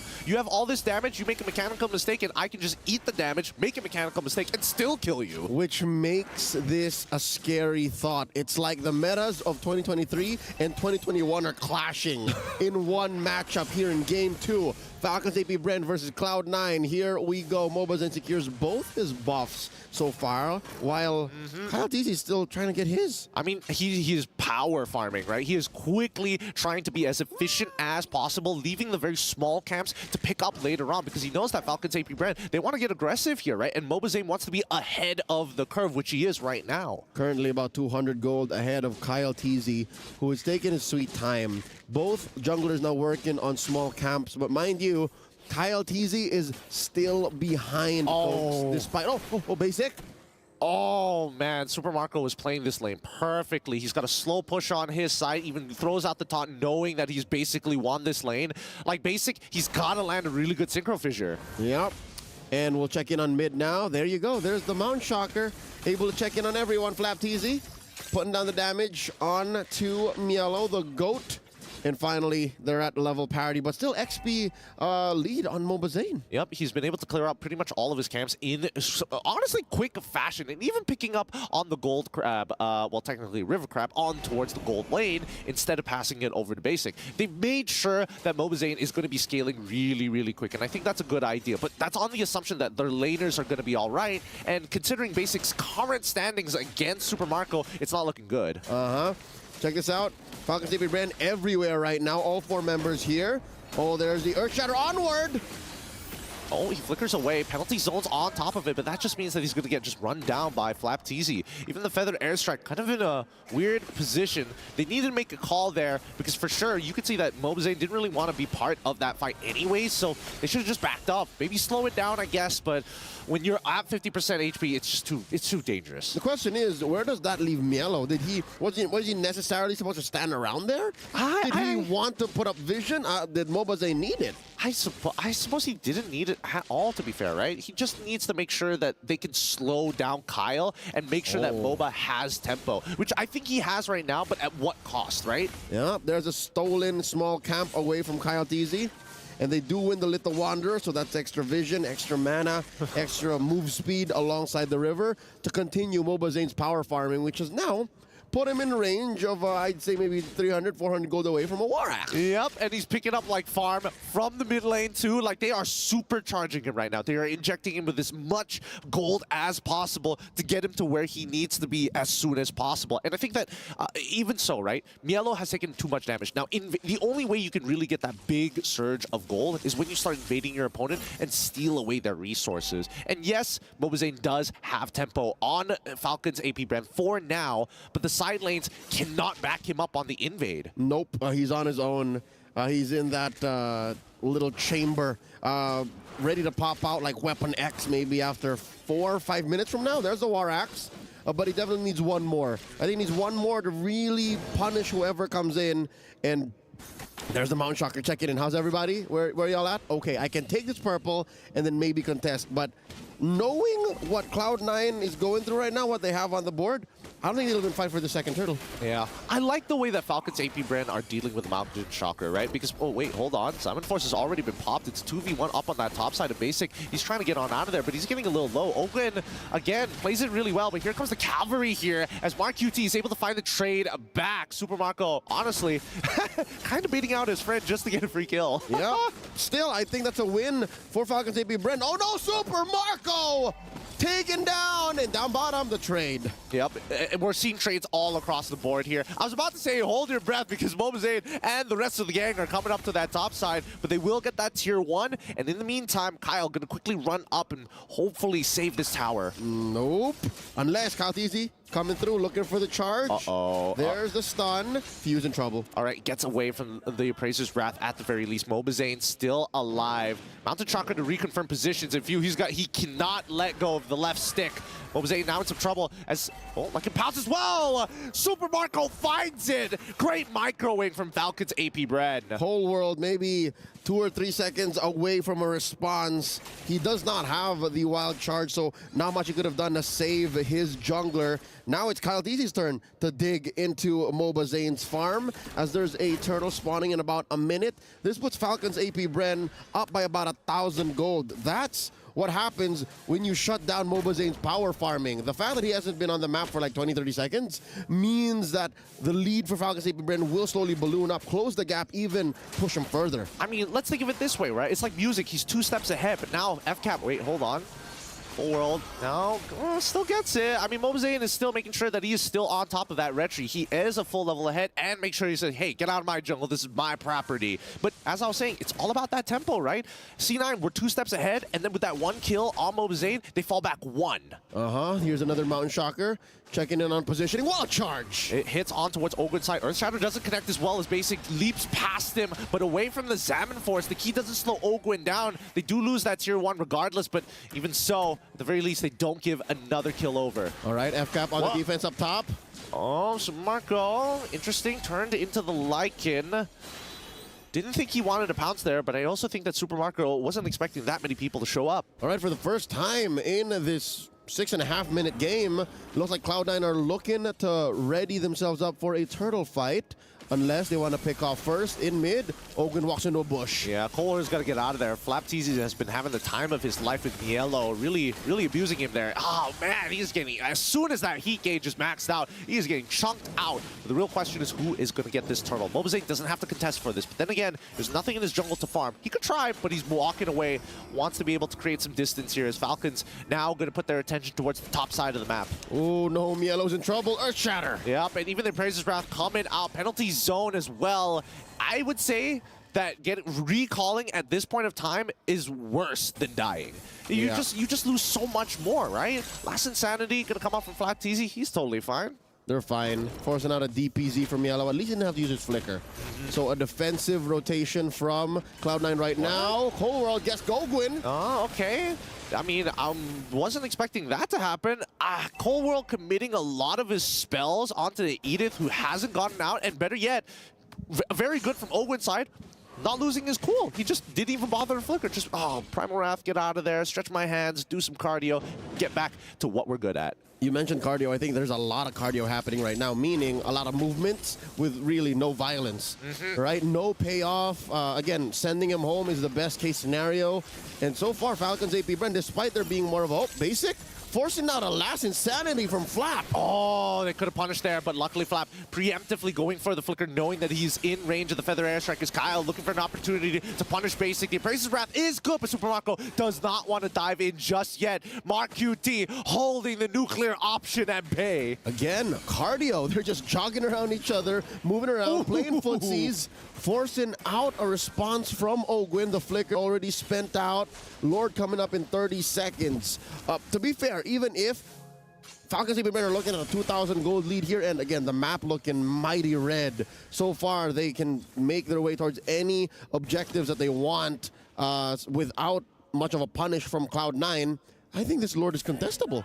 It's definitely contestable, right? Let's just compare the stats ups right now. 2 towers to 2 towers, 3 turtles to 0, and I think that's the only real difference that these two teams have in terms of economy. It's just 3 turtles. The farm is on the right places for Falcons AP Bren. Marco had a basic, few ahead of Marcuity, and that's all you need really, because Kyle's playing a very different game now than he was in game 1. Yeah, and I think the next problem is about to occur. Like, FlapTZ is going to be an issue here, and they're going to have to like trade a resource, and I'm thinking that maybe it's going to be that Feather Airstrike, but they need that Feather Airstrike for later down the line when they have to deal with that Netherrealm, right? So this is a 2-layered problem, as now we get into the fight. Ogwen, you forced to use the Primal Wrath very early. Xavan Force coming out basically a little early here, but Kyle, great game sense, locks him down, forces the Purify, instantly takes him out with the Primal Wrath. Nicely done as they get on out of there. Sorry, the Appraiser's Wrath. So we see FlapTZ try to get on out of there. Nah, Few, as much as he wants to save his boy, the Netherrealm only has so much HP, but they do push C9 away from the Lord. There's that signature clean Filipino play style. We get a trade, we get the Lord, we walk out, we don't force anything else. Falcons AP Bren pushing the envelope, even taking a mid lane tier 1. Now again, a check-in on the farm here. Now even Flap is way ahead of Mielo. So again, can confirm the gold is where it needs to be. Yeah, kind of interesting build coming in from Mark QT. Opts to go for the Genius Wand, right?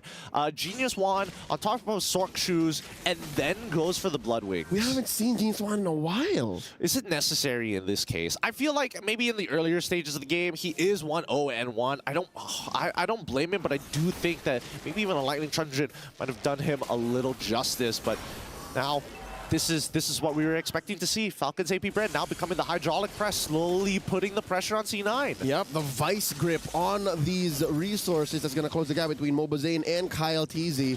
And now, checking in. All right, I think MLBB found out what he already knew anyways. Like, he just saw the rotation from Falcons AP Bren, so I think there's a part of him that's using that to clear the wave. So is this Feathered Airstrike. Yep, I mean, it's a good way to do it, right? Keep as many of your structures alive as possible. Do not give Falcons AP Bren more control over this map, as the tier 2s are going to get knocked. And I mean, as long as they have a couple still standing, as long as they have their inhibitors, it's not the worst thing in the world, right? It's only 11 minutes into the game. It's not over just yet. With 4K ahead, especially with Cloud9 having a core in the jungle, a true core, who hasn't really died as much. Again, 1 death on MLBB isn't the end of the world, but now the concealed play from Ogwen. Could this be a potential flicker here? The Earth Shatter's already out, but they want to zone them away. Mountain Shocker revealing all their positions, but they're going to use the Feather Airstrike off the cooldown to clear the wave once more. It's the same combo again, the Feather Shocker between Marcuti and Mobazane to clear the waves. And look at this! Cold World from the back! Oh, penalty zone as well onto Ogwen's side, but here comes Kyle, as well as Flopteezy to zone away the back line to isolate their targets as Basic left all by himself, forced to dash back out of the situation. That was a genius move, well orchestrated by the roamer of Cloud9. But again, it just led to, oh, Super Marco coming for the chase! He finds one here. And a fun fact while we're at it, that Yishin Shin was last picked by Sans during MSC 2022 when he was still playing as a jungler. See, it's been that long. It's been that long. MSC 2022 held in Kuala Lumpur, Malaysia, in the Maya Tech Studios. That was a long time ago. Very long time ago. Actually, the debut, Naisu's very first international, in a matter of fact. Kind of funny if you think about it, right? 8 more seconds. Reminisce on that, Joseph. Mr. Rezebek, the building. Now, 3 more seconds until the Lord actually spawns here. And once it's up, I think that C9 really have to make some decisions, because unfortunately, this is going to be empowered, and it's going to have that ramming capability, which is great for taking down inhibitors. If they don't contest this, if Falcons AP Brand walk away with this, best believe mid lane tier 2's gone, no. maybe even an inhibitor. Cold World looking for an angle. Few Ogwin and Flap coming in, the secure by Kyle TZ, forcing Basic to drop the Z-Force. Yep, and Mielo has to use the penalty zone defensively here as the Mountain Shocker finally comes out. All of this because they saw Marcuti show up on the top side of the map, and Falcons AP Brand just blitz the Lord. And here we go, the aforementioned push on that tier 2 in mid. Lord spawning in about 10 seconds from now. I think Falcons AP Bren can use this while to take some time. Whoa! The Zaman Force backwards, but now the Feather Airstrike looks good. Netherrealm comes out to save the members of Falcons AP Bren. Whoa! The emergency eject button as no. Marco! How? Why? And he TPs on him right in front of his doorstep. Just for style. He just pulled the rug, the home rug underneath Basic. To be fair, a sudden team fight like that does not happen without a backup plan from Falcons AP Bren. Cloud9, I'm sure, if they saw that the Zaman Force could have been sat on for maybe 2 more seconds, maybe they would have had that kind of response. But for Falcons AP Bren, they saw Basic was standing around. I mean, I think Basic was confident he could win that 1v1. He wasn't expecting Super. Have a Purify. He does have a Purify, but in the 1v1 against Super Marco, like, Super Marco isn't going in for no reason. But now, speaking of which, Lord already cracking down on that Crystal. Mid inhibitor still alive, and Falcons AP Brand just gonna have to back away. Looking for an opportunity to crack another inhibitor would be nice, but looks like C9 is on top of it. Great high ground defense from Cloud9. Oh. Pushing out Falcons AP Brand from their base. Mobazane spots you, looking for it, pops another realm. Oh, I mean, they've built some heat onto Basic, but so far, so good. It looks, I mean, I'm gonna say this. Falcons AP Brand, this is not looking like this is the polar opposite of TLPH. TLPH was a spin on that thing kind of team. And Falcons AP Brand, they really take their time. They're really using their lats, going back and forth all the time and making sure that this is going to be a clean game. It's a slow burn is what they're doing. It's not just an all-in-one, you get everything you want. But now, Mielo gets spotted. Even these fights are going slower, huh? It's been a while since we've seen this metagame. Moonton has really done well to change the way we play MLBB. I suppose. I mean, this is very, honestly, the way Falcons AP Brand is very reminiscent of what the previous patch used to be. But at this point of time, I have to give it a C9, though. The fact that they're holding out in this manner, there is an opportunity to really turn things around. And we're getting to the final builds. Look at this. Few Idol Nama kids are picking up the Lantern. Again, that's going to hurt against Mielo, going to hurt against Cold World. Oh, even Basic's going to think twice about it. He's going to get some tick damage. I suppose. I think that C9 are also... Wait, hold on. Basic, now maybe in some trouble. Has to use Zaman Force. Last Insanity does come out, but Basic ooh, hold on. Now with the Feather Airstrike into the Mountain Shocker. Netherrealm could have come down. Immortality. Whoa, Mielo. Whoa! Oh my God! Super Marco flickers forward. He wants another one. Give it to him. Holy cow! As as he finds 2 in the middle of all 5 members of C9, make it a triple. And now they're cracking down on the Crystal. If they keep up the heat, they might be able to make a Maniac just in time here, and that's what Super Marco wants. He goes in, finds another one. Maniac, give him the savage underneath it. Come on, dive him. They're gonna try. Mark Uni says no. The bees in Saudi go wild as you can hear them chant AP Bren as the defending champions of the world sweep Cloud9. Oh my goodness, Super Marco, after game 1, he's like, I didn't get to play the game. Kyle had all the fun. Let me. Yeah, and now he's really showing how bulletproof his Kevlar really is.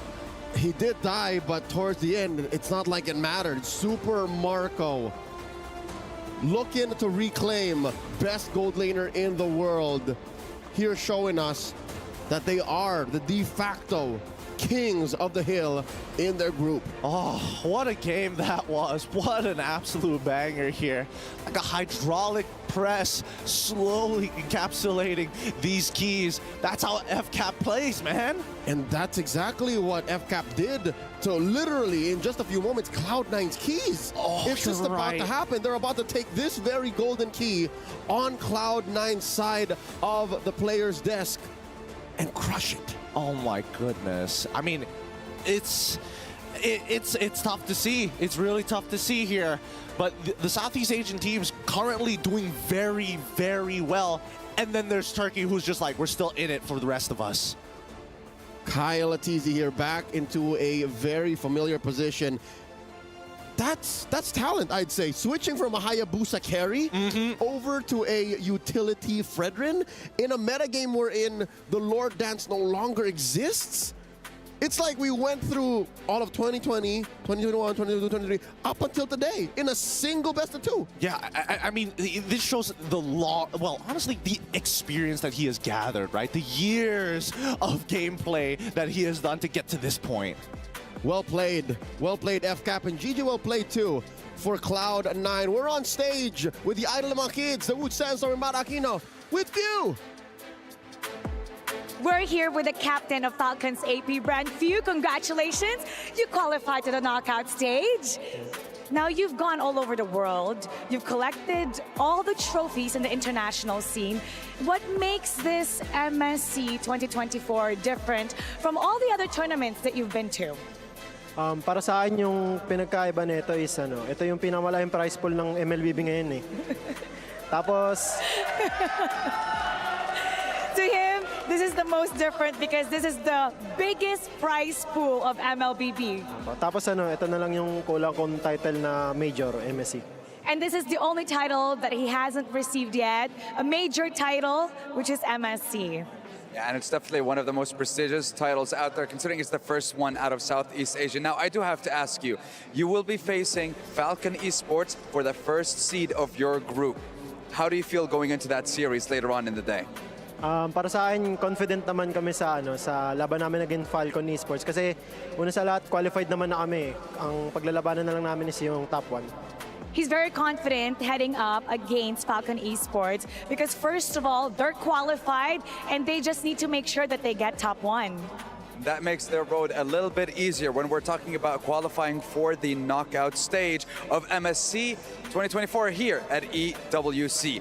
We're going to be heading over to the studio with our lovely boys and girls to take it on over and see exactly what's going to happen with the rest of the day and hopefully break down that last series for us. Boys and girls, take it away.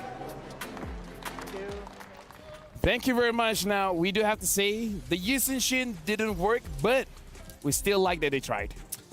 Yeah, I agree with that. It was nice to see, man, but tough that, and it was a slower game. I agree with Gideon and Leo that it was a little reminiscent of the old patch, that we played on, but great flexibility that you can still see Kyle Atizi switch up to the Fredrin. Yeah. It's just Falcons AP Bren just utilizing this Lord as a bait. This is I would say the turning point of the game because they were able to pick up basic, then get the first Lord, and then snowball off of that. They were really good at trading and utilizing the Lord as a trap. Basic died 3 times very early. Well, 14 minutes is typically late already. Yeah. That's for a Harry if you want to farm as much.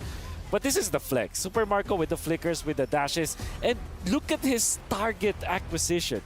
Literally finding the best targets, the lowest, the heroes that have very low HP so that he can eliminate and then eventually snowball off of. The thing is, that's not the craziest thing about Super Marco. What it's is? his reaction. Oh, yeah. Like after Right here. There it is. after getting a mania, he's like, hey, what's up, guys? Great. You know, the only thing that made him quit was the smoke effect. What? Was the fog machine. Yeah, that's true. It's the only one that affected him during Only the the time. smoke machine can get a reaction out of Super Marco. Yeah, that's how. Maybe even winning the MSC is like, all right, cool. Can I like go home now? Yeah, he's I- always been like that though. He's a very Like I want some kinda shy. Umali. Like is that Mali? is that cool with everyone? But now we gotta look at the itemization here. Yeah, we gotta talk about like Mobile Zane as well, right? Yeah.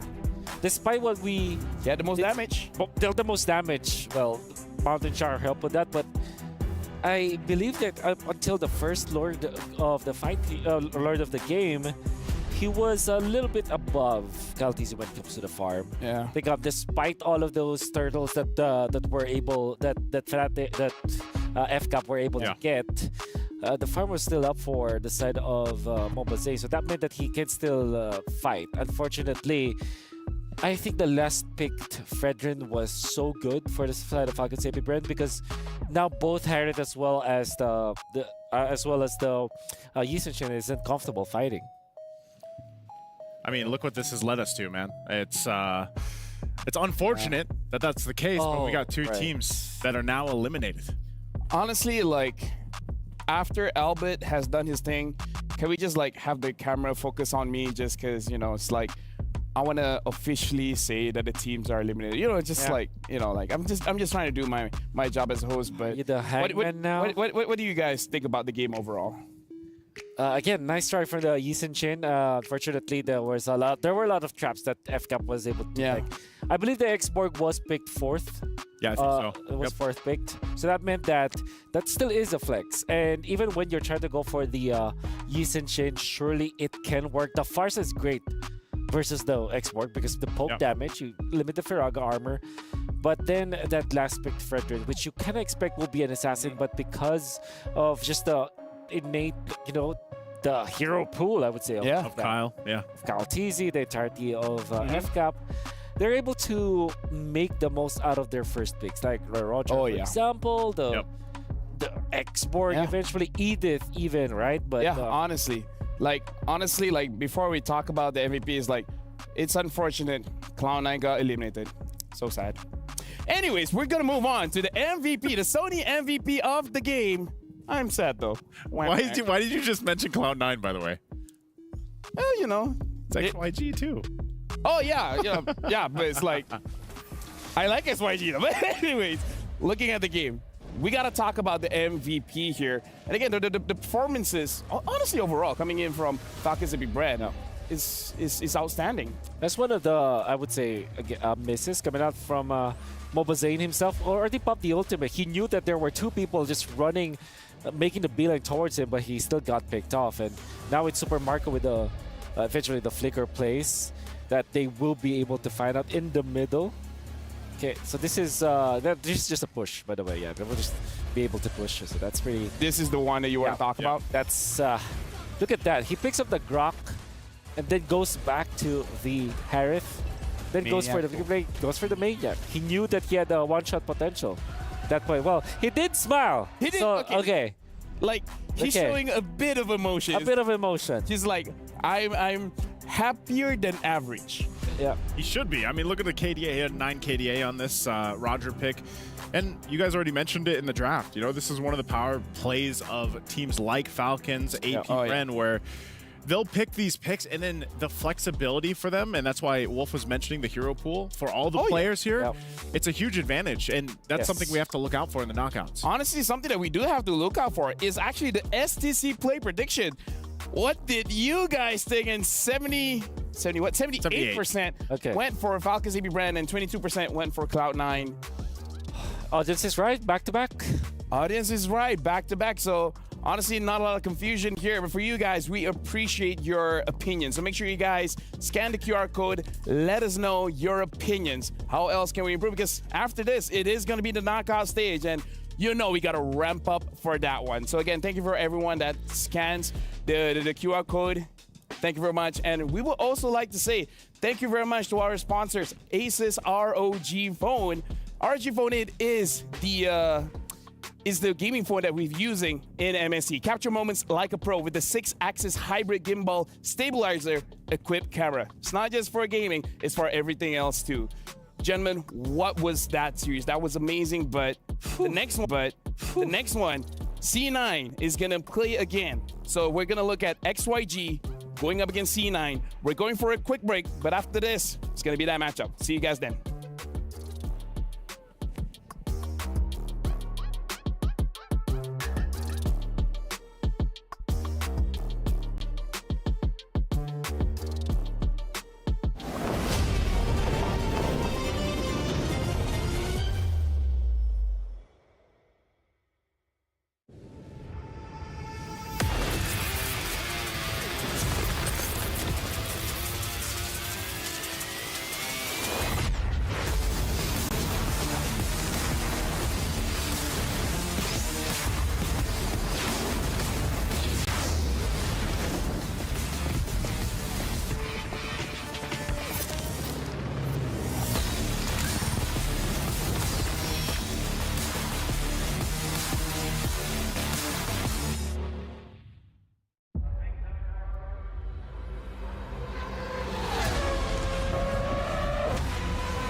Welcome back. You're still watching